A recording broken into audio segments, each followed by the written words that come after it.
To watch The Sound of Music, but for the rest of the weekend, it's going to be nice to get outside. Yeah, I think even this evening you can get outside. Temperatures are going to cool off as we head through the evening and overnight hours, but overall, this spring-like pattern that we've been in is going to stick around through the weekend. High pressure in control of our weather, which means warm, dry weather continues into the weekend. Some changes as we head into early next week. Any storm systems are going to stay well out over the Pacific, but that area of high pressure, which is sinking air in the atmosphere, it just retreats a little farther down to the south, so some clouds are going to sneak in by next week, dropping our temperatures a little, but not a lot. We're still going to be well above normal as we head through all of next week. You'll see that in the 7-day forecast. Right now, as we look out live from San Jose, temperatures are mostly in the low to mid-60s. The exception, San Francisco at 55 degrees.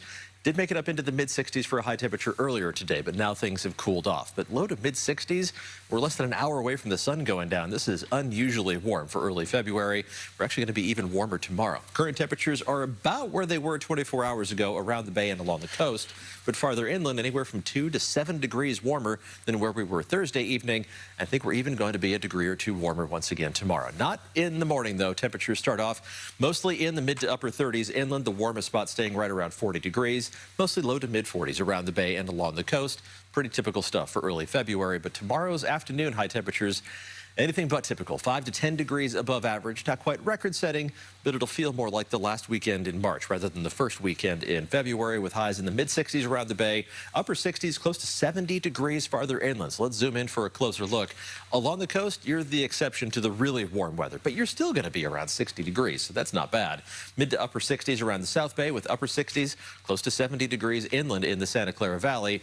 For the Tri-Valley, inland in the East Bay, mid to upper 60s to around 70 degrees. Fairfield will be one of the warm spots at 70, and mid-60s around the Central Bay. San Francisco making it up to 64, Oakland up to 66 degrees, and then upper 60s to around 70 degrees. Inland in the North Bay, everybody on an even playing field in terms of how far above average we're going to be.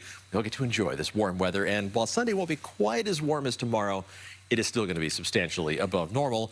So will the pollen count. A little early jump to the pollen season. If you're sensitive to alder, juniper, or birch, those three especially are going to be in the medium-high category for tomorrow and Sunday, and again on Monday. Some retreat to that pollen count as we head into Tuesday of next week, but really to get it to drop significantly, we need some rain, and we just don't have very much of that in the extended forecast. Dry weather continues through at least the first couple days of next week. I have added a couple of shower icons to the forecast for Wednesday, Thursday, and for Friday, but temperatures are still going to be well above normal.